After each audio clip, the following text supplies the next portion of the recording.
13th of January, Rabbi Furst, Pierke, Avos.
Morning. Well, good morning. Recording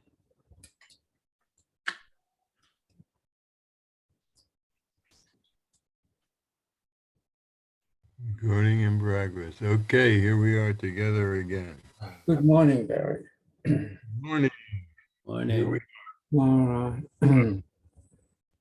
Another chance. We got another chance today. Let's try to do it right. Yep. If either of you gentlemen can remember, you give my apologies to Rabbi Levitt, please, because I forgot I'm taking my wife to the hospital for a checkup with her eyes. Okay, I will try to remember.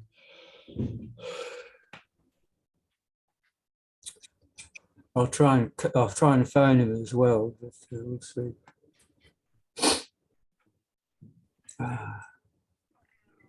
Yeah.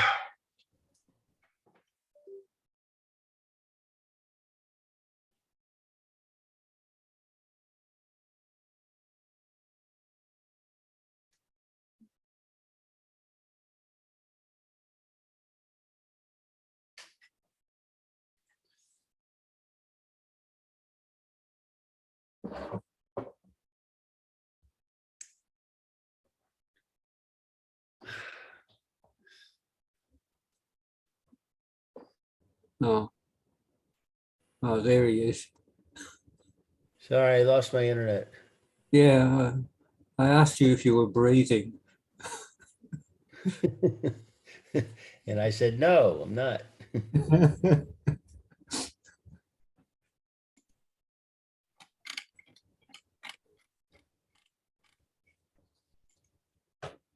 If you lose your internet, Rabbi Furst doesn't lose his, does he? Doesn't lose his connection? I don't think he does, yeah. But I'm not positive how it works. It's got some kind of backup mechanism. Mm.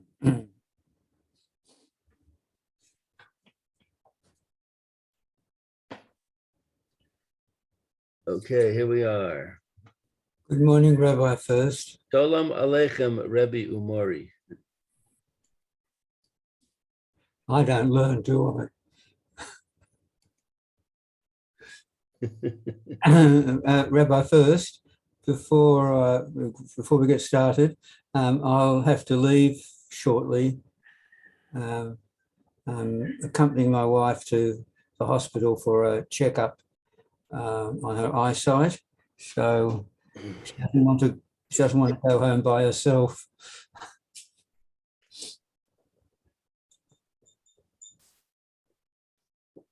Rabbi Furst, we're not hearing you. No, I don't think. Could he hear us? It's gone again. I don't think his connection was good. Okay. Rabbi Furst, are you with us? If you hear me, I'm with you. Yes. Okay, I we're can hear good. you. We're Baruch good. Hashem, Baruch Hashem. All right. Did you hear what I said before? That you would have to leave early and with your wife for an eye checkup in the hospital. Right. Okay. So, but only a few minutes now. Right. Yeah, 20 Yeah, the microphone. It said the microphone wasn't working, so that's why I had to go out and restart. Because that way you get a different Chinaman that way.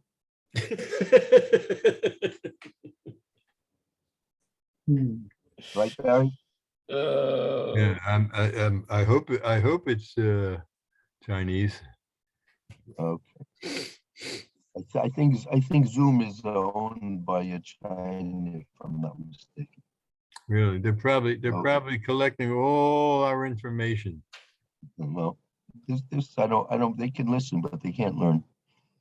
Okay. Good morning. This is Rabbi Shlomo Furst here. Yeshiva Tzemach here in Yerushalayim, care of Zoom, and we're learning our first year in Pierke Avos. We're in a sub question based on the Rashi by Avi Melech that he saw Yitzchak misachek with Rivka, and that's understood to be that he was having actual tashmish with her. And the Rav Bartanura in his parish in Rashi has a couple of questions. One was how could Yitzchak be involved with his wife during the daytime? Yeah. So the answer is for that, which we did yesterday, is that Talmud Chacham, it's mutter during the daytime if he covers themselves over with a sheet or a talis. But the second question that was asked, if you look at the last few words of the middle paragraph, V'yesh od kasha, echayim misham shmitos b'shnei ravoyim. How could Yitzchak have been having relations with his wife in a time of famine? Right? If you remember, the whole reason that Yitzchak went down to Eretz Philistine was because there was a famine. The first Baruch Hu told him not to go to Mitzrayim, like Abraham Avinu went to Mitzrayim. He told him to stay in Eretz Israel, so he went to Eretz Philistine. But that doesn't hold if you don't have children, right? They were childless, right? So that is permitted. That depends when this took place. We'll have to see. Let's see what that's a point that the Robert Donor is going to mention. Let's take a look what he says. That could be the paragraph. Very good, Barry. That'll be the paragraph beginning with the Yesh LaOmer. There's to answer. Any volunteers to read? Lou. I do. Okay. The Yesh LaOmer, there is to answer, there is to say, Kida Amrinan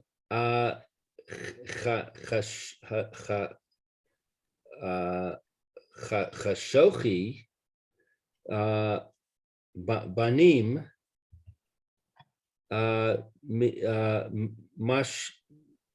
Machine Mitos Ayin Mitos Ihen Bishanas Avos.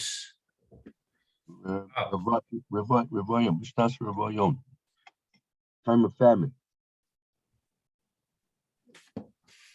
I'm sorry, I didn't hear.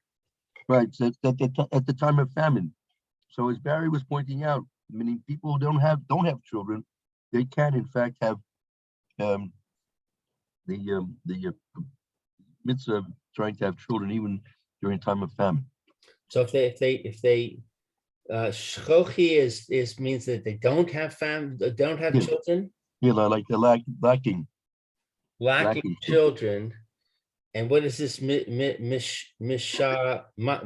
mashmashin? Mhm.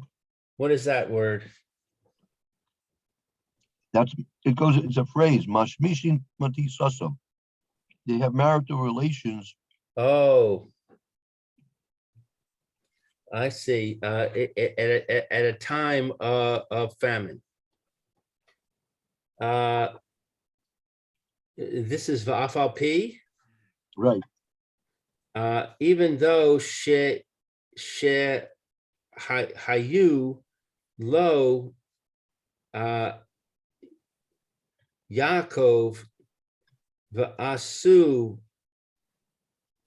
mikom makom, and even though that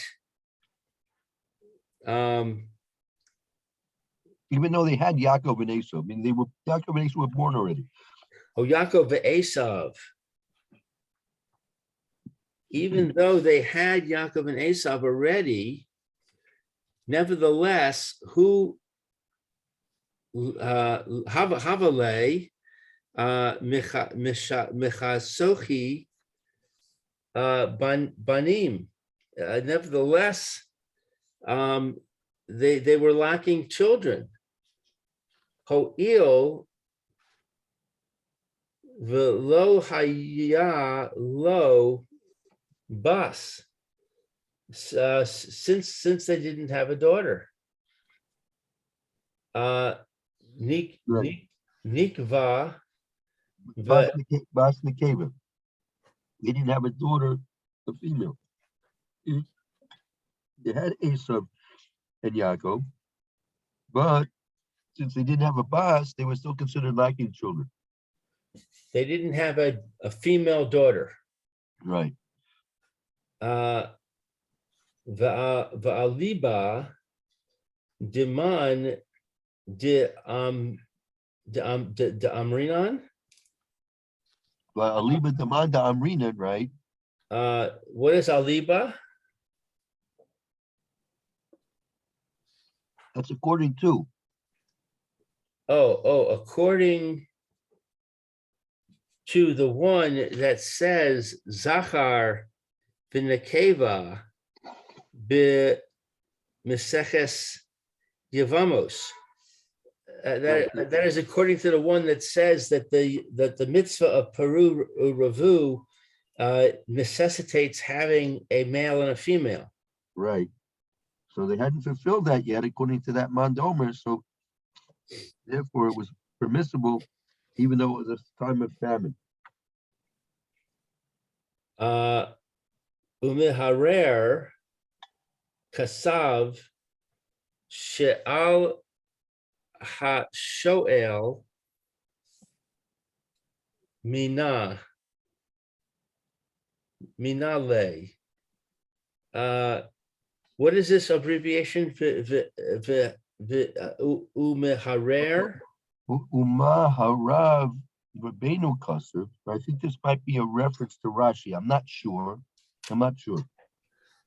So our rabbi writes that you should not ask from this ha v'i mishum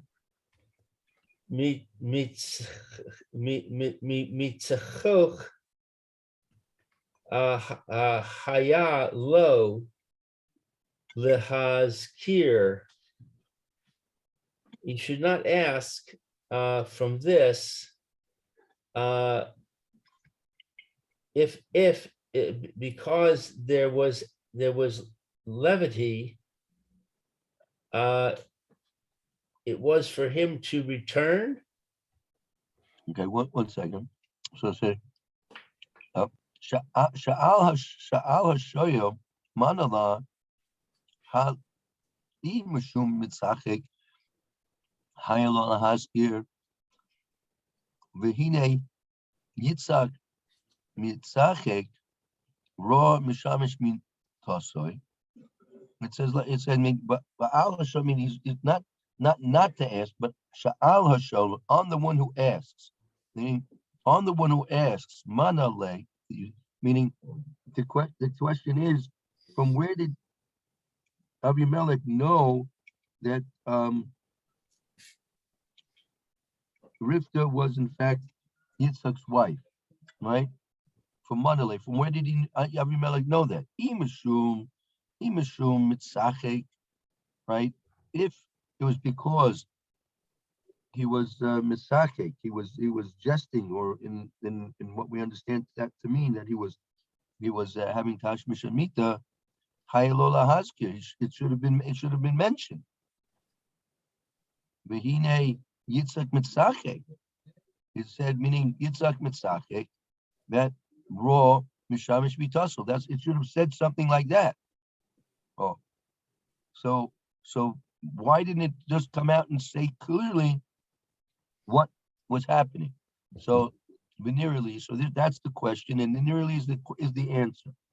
So the question is, why doesn't it explicitly say they were having relations? Right. Yeah, I think that's the question. Correct. And this Sha'al HaShoel, on the one who asks, what does that mean? Who's it referring to?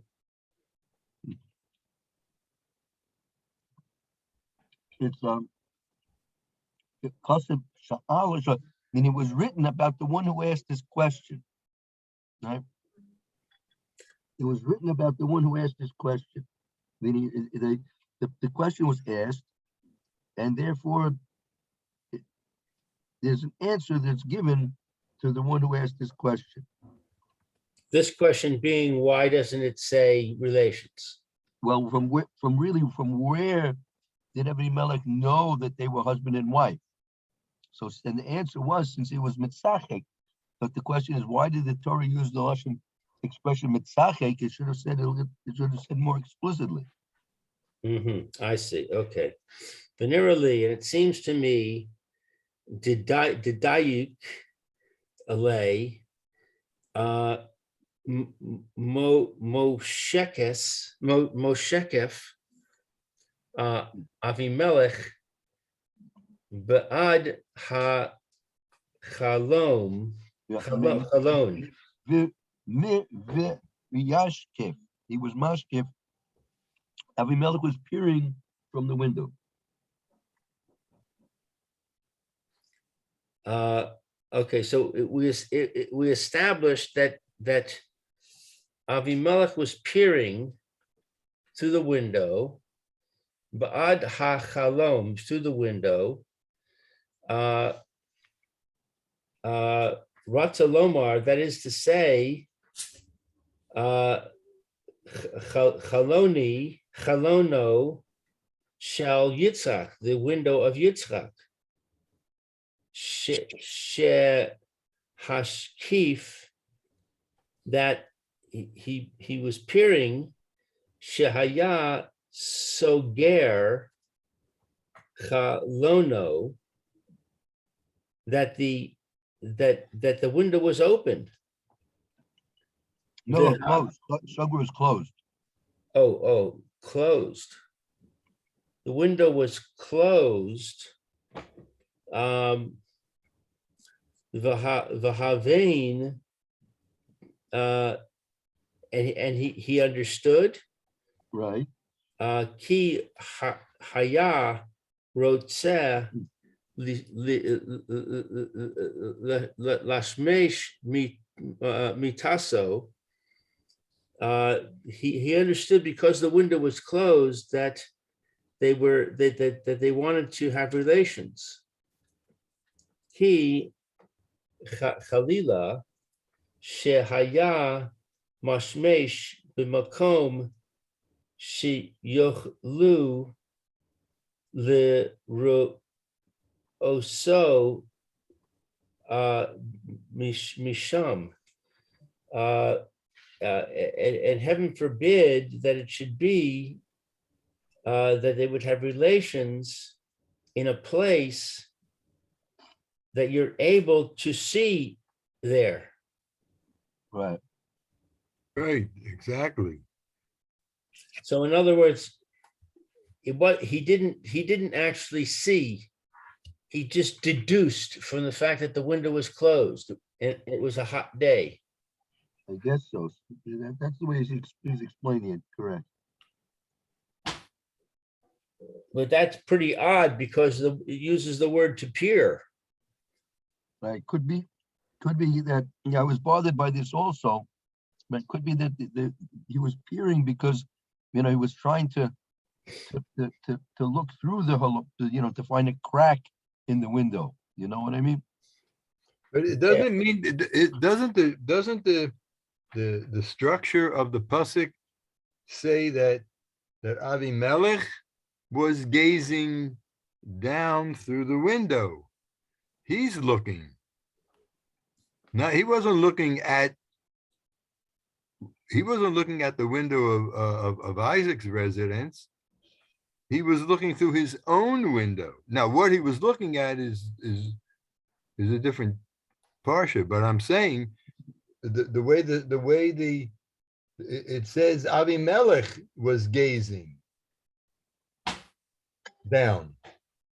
I always thought that was through the window of Yitzchak. I always thought it was through the window of Yitzchak. No? Well, isn't it clear from what I just read that it's saying that's what we would think. It's saying don't think that the window was open because he wouldn't have relations in front of an open window. Therefore, the window must have been closed. That implies that he was looking at the window. Right. Now, okay, so But it could be that the window was closed and like he was peering through, trying to find a crack in the window to see through the crack. You know what I mean? well, that would be pretty difficult. Well, I mean, from a distance, if you're trying to look through a crack through the, no, he was obviously right up there against the window. I think, no? well, he's gazing down, right? It doesn't say he's gazing. He was gazing down, right? So if he's at a higher level, if he's at a higher elevation, Right. it means that he's the king. He's in his palace. He's high up. I always thought he went up. As strange as it seems, I always thought that he left his palace. He wasn't sitting in his throne. Because Yashkev means looking down from a height. I look. I mean, that's what Hurst says. That you're gazing down through a height. Yeah, So if you're sightseeing and you climb up in a mountain, you're gazing down. Yeah.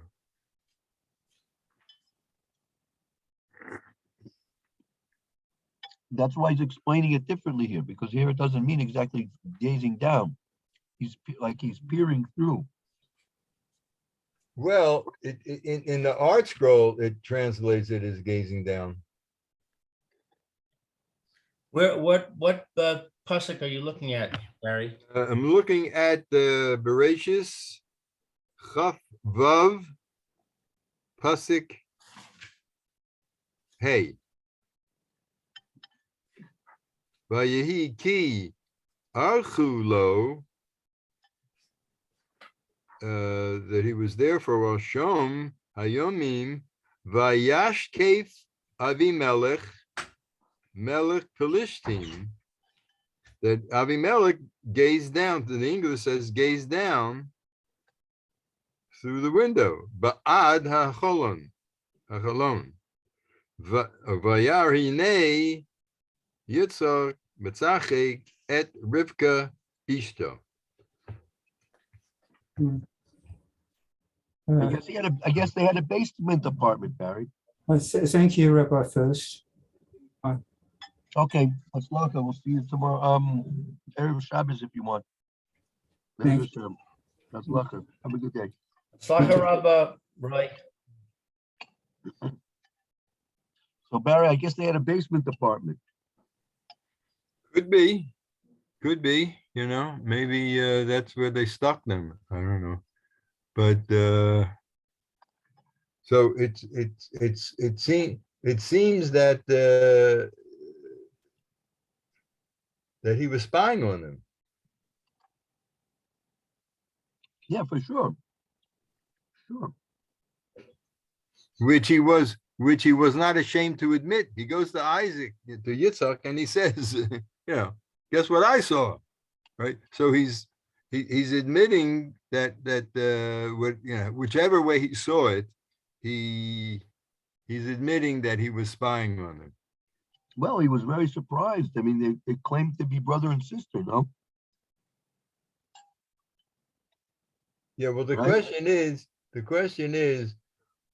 what, I mean, is the pasuk suggesting that Avimelech discovered this by accident, or was he actually actively spying on them because he had his suspicions? Well, I don't know. I mean, he was interested. Look, they passed through customs control, and they said their brother and sister, right? So that Yeah. means that Rivka is available, right? She's an available woman. Right. Right. Now, the Rebbe said that they might have had the children by that time, right? Yeah, that's clear. Yeah. Okay, so I mean, that's a little bit of a stretch, because here comes Yitzhak with his sister, and there's a bunch of kids around. There's two boys running around. Well, So I'm not sure who's the mother of the boys? I'm not sure how old they were. Maybe they were old enough to be on their own. When did this actually take place? Is the whole question. Okay, but even so, they're there, right? Oh, you're saying they were. No. Yes, Yaakov could have been in yeshiva, and Asa was out there in the wilderness. He was out in the boondocks. But they came with them because of the famine. No, they didn't come. They didn't come. I don't think so. Mm-hmm. I don't think so. I mean, what they did, I'm not sure where they were. Yaakov was probably in yeshiva. Asa was out catching snakes. I don't know. Or eating them. Could be. But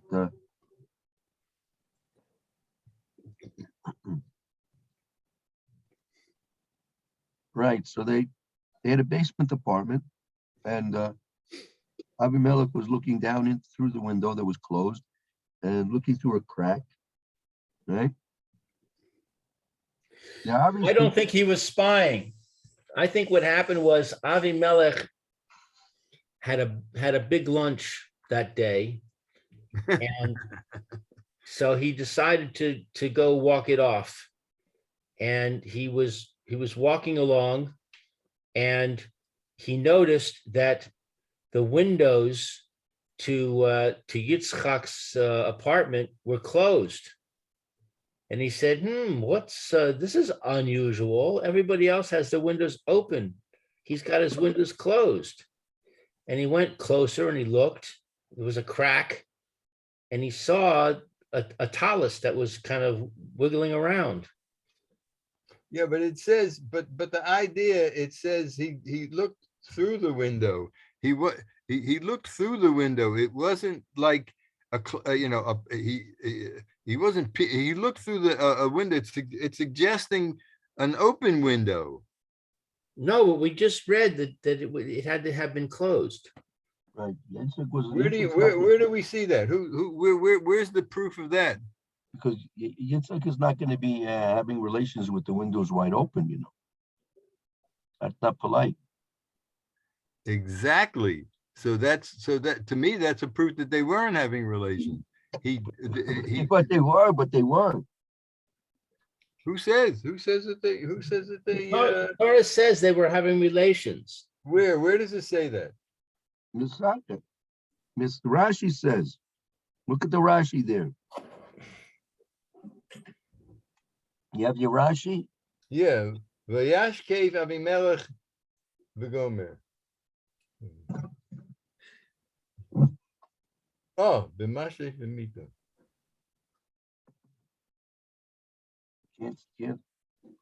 Can't deny that.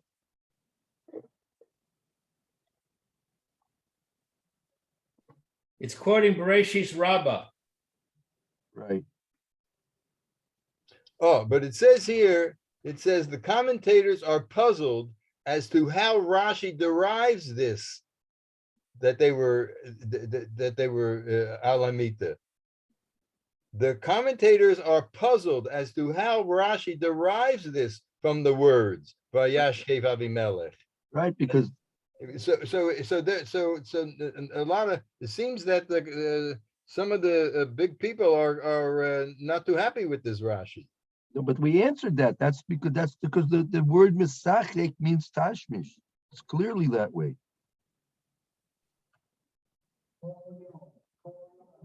Again, they weren't playing rummy cub. Okay, well, but the art scroll here uses the English word jesting. So they're not accepting that. No, the word misachek means jesting, but that's what we were learning. It means jesting, and Rabbi Akiva says that's going to bring a person to erva, right? Mm-hmm.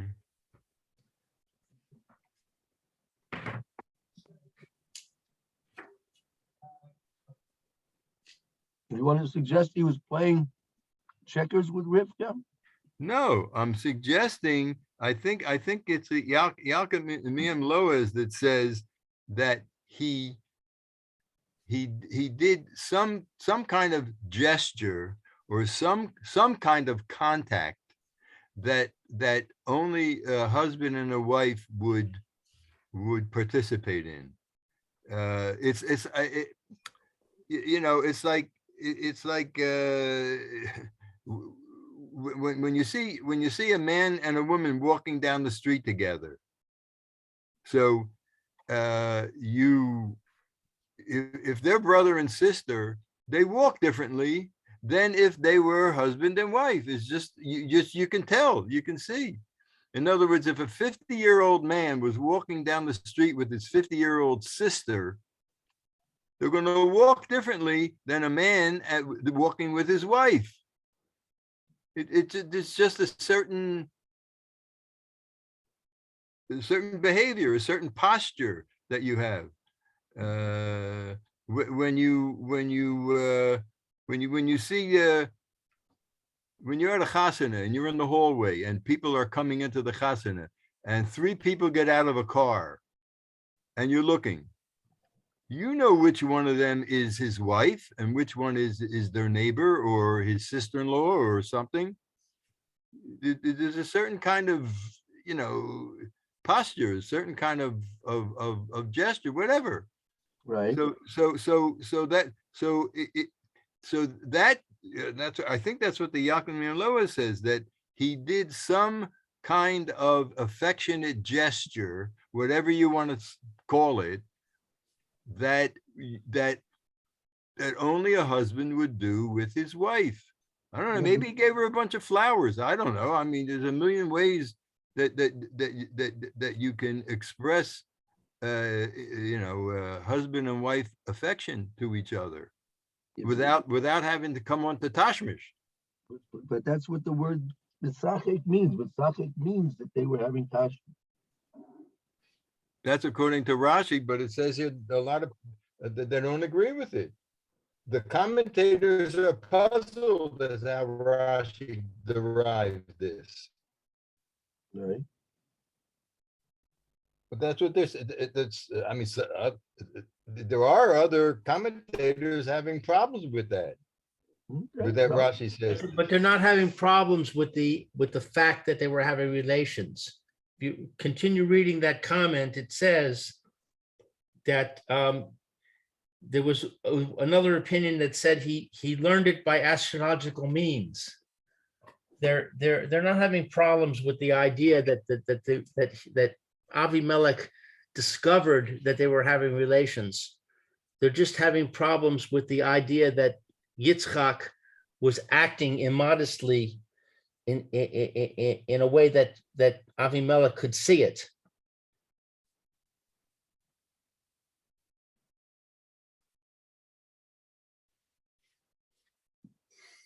In truth, it says, but that same commentary says, in truth, according to the Zohar, Yitzhak conducted himself modestly with Rivka.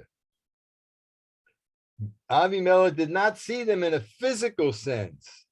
He understood through astrological means. So he didn't see anything. He didn't physically see anything like peering through a crack, right? He used the crystal ball, you know, whatever. I mean, I understand that there were people who had. That's not what the pasuk says. What, that he looked through the window? Right.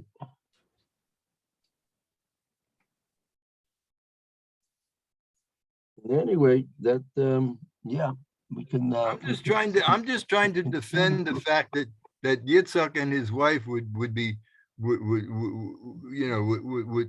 in any way be careless. Well, if the window was closed, as this paragraph says, then they weren't careless. Avimelech was just very perceptive. That's right. If he goes up and he looks through a crack, that's not a fault of Yitzchak. But he Yitzchak didn't go closed up. the window. He didn't go up and look did through the a proper crack. thing. He didn't go up and look through a crack. He was in a high window. He was No. up high. It doesn't say that. But that's the definition of Vayashkev. When you look at things, when you're looking at a book, that's a different word than when you're looking from a high place down at something. We didn't learn that. That's not true. We didn't learn that way. If you remember, what we learned hashkif is something which has to do with something being. I'm only going by what the art scroll says. Gazed down. Because they didn't learn that. They didn't learn what we learned. They didn't do their homework. We learned, if you remember, mashkif is always something which has to do with something which has to do with something which is inappropriate or in a bad in a certain sense. Well, and okay, and I'm only also saying that in Hirsch's etymological dictionary, his definition of shakef is look down from heights. Looking down, gazing down. That's what he's. I'm only going true. If you you remember what we learned, right? If you remember what we learned that the expression mashkif is something when you see or perceive something. If you look there, the Rav Bartanura, and the Rav Bartanura lived about 400 years before Rav Hirsch. You remember what he says there? You see the second paragraph, the Yesh LaOmer, the one paragraph before we started today. Kol hashkafa. You see it, Barry? Yeah. Read it. Wait, Rav Hirsch is wrong. He didn't learn the Rav Bartanura. He missed out. Made a mistake. wait a second. I have another one here. Wait, No. Read the Rav Bartanura. What does the Rav Bartanura say? Wait, I don't have it. It says Vayashkef Avimelech Ra'uhu Mashmesh Mitaso. Okay.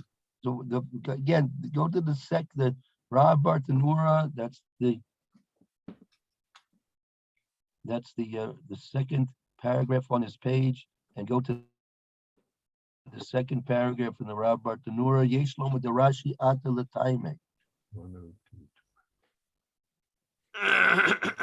But isn't it clear from the first paragraph what I just read, Rabbi, that it's saying that he saw that they were having relations. That's All right. right, here. You know, so if you're quoting somebody 400 years before Hirsch, I'd like to quote something that was maybe 1,000 years before that. David HaMelech in Tehillim says, "Ki chushkif mimram kadesho Hashem mishamayim al eretz habit." And so he looked down.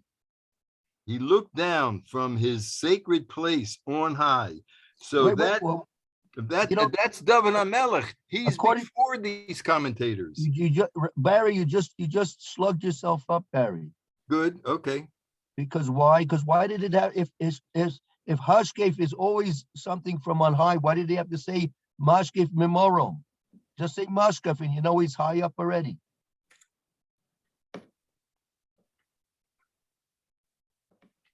I don't understand. I'm sorry. I missed that point. You gave me a definition from Rav Hirsch that Mashkef is from high. Yeah. So you don't have to tell me Mashkef Memorum. David HaMelech is wrong now also, according to Rav Hirsch. Oh, I see. You're saying that it could have just said Ki Hushkif Kadesho. Right. You wouldn't have to say, okay, Right. I hear. Okay. I don't think Rav Hirsch is necessarily wrong. I think he is giving a general definition of a word which doesn't necessarily show the exact connotation that that word has in every context. You take a look at the Rav Bartanura. What does he say? Yeah. Okay. So her says that from this Tehillim that it means intently. Just like Rebbe just said, he looked intently from on high. It doesn't necessarily mean that he looked down. He looked intently from on high. In other words, mashkiv alone does not mean on high here. Right. Okay. But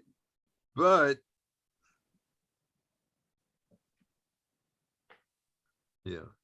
Okay. So her says here that the mashkif means he looked intently from on high. Okay. Right. So that means so here Hamashkif means that Avimelech was spying on them.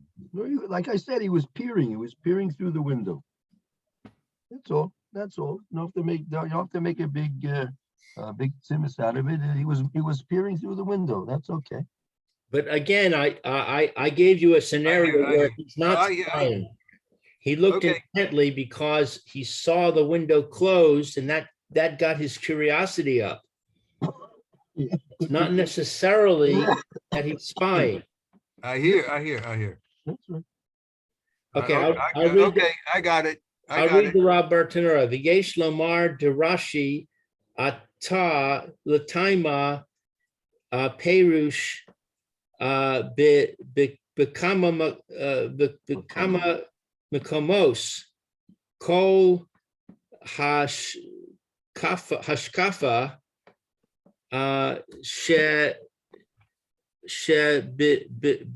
b'makre l'ra'a.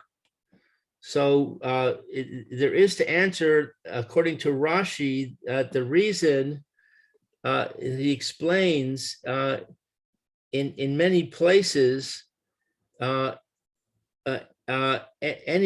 viewpoint or view of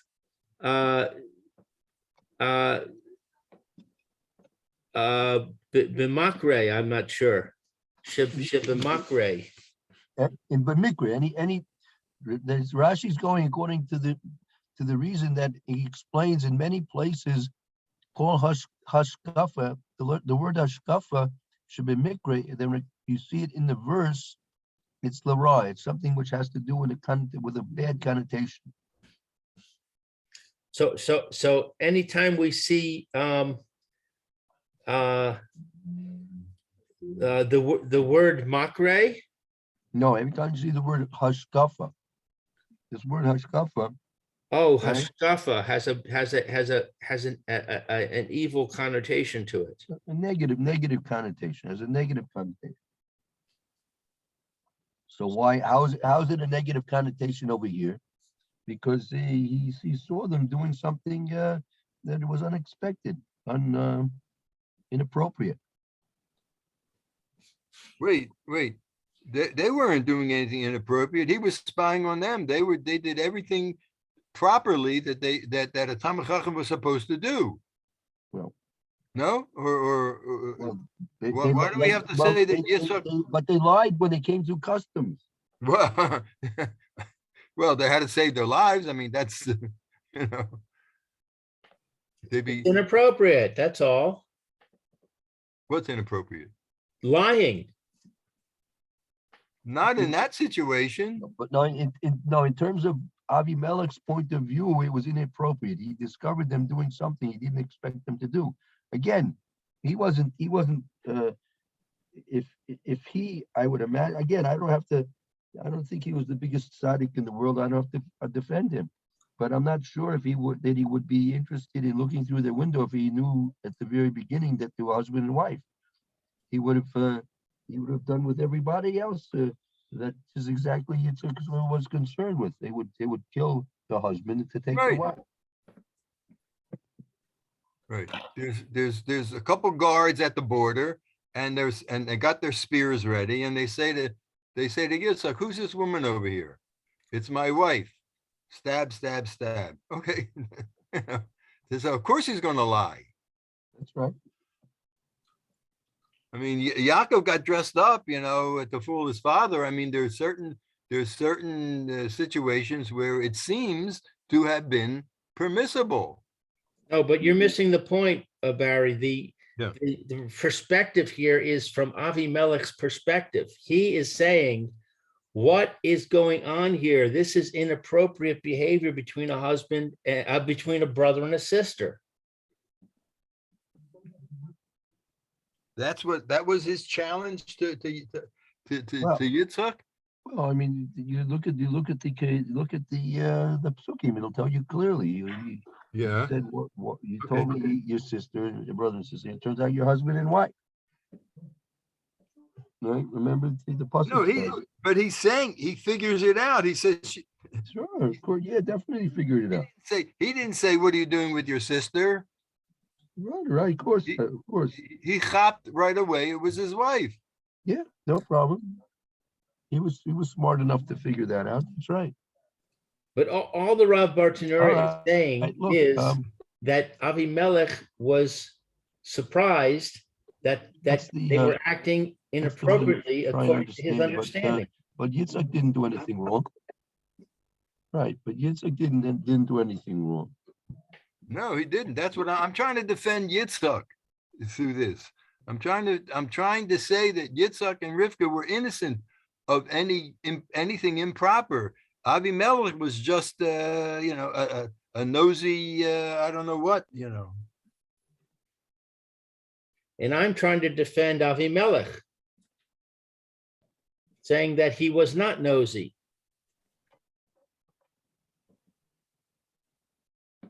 Right. Look, in any event, It just happened by accident? He was just taking a stroll? Yeah, he was taking a stroll. He saw the windows were closed. That was unusual. He wondered what's going on. Maybe there's something, somebody is injured and they're laying there on the floor and they never opened the windows in the morning. Let me go see what's going on here. He looks in, he peers intently through the window to figure out what's going on. And he sees something that seems inappropriate to him based on his understanding. all right. In any event, I cannot. Okay, I hear Lou. I hear what you said. You constructed a scenario that fits with the Pesukim. Absolutely, it absolutely fits together. The only problem I have is that I can't believe that HaKadosh Baruch Hu would permit this idol worshiper to see anything between such holy people. Well, they You tried, know, I mean, they tried their best not to be seen, but Hashem wanted it to be discovered. Take a look what it says. Take a look what it says. The next psukim, it says that Avimelech he didn't he had a discussion with Yitzchak about this. He wanted to clear the air over this. okay. No, I hear it. No, Lou made a very strong, seamless scenario.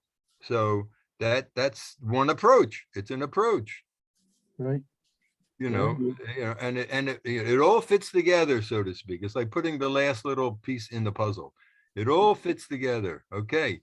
So I'm masking to that point of view. Woohoo! But I still have a problem Yeah. with with Yitzhak and Rivka to be so. I mean, can you imagine how embarrassed Yitzhak, how shamed he would be to know that this stunky guy was watching them? How about Rivka? My goodness, how could she wouldn't go out of the house after that? How could she go out and bump into Avimelech? Well, she. I mean, it would be terrible embarrassment for her. But No, they did, but that's what happened. I would be. What? That's what happened. You know, you pick up and life goes on. Don't get stuck at the Alamo. Yeah, I hear. Okay. All right. We'll take a short break and we'll continue with the Shuvah of Rav Moshe later on in a few moments. Mitzvah Shem. Hope to see you soon. And we'll be back. Bezos Hashem. Okay, thank you, Rabbi. See you in a few Okay. minutes.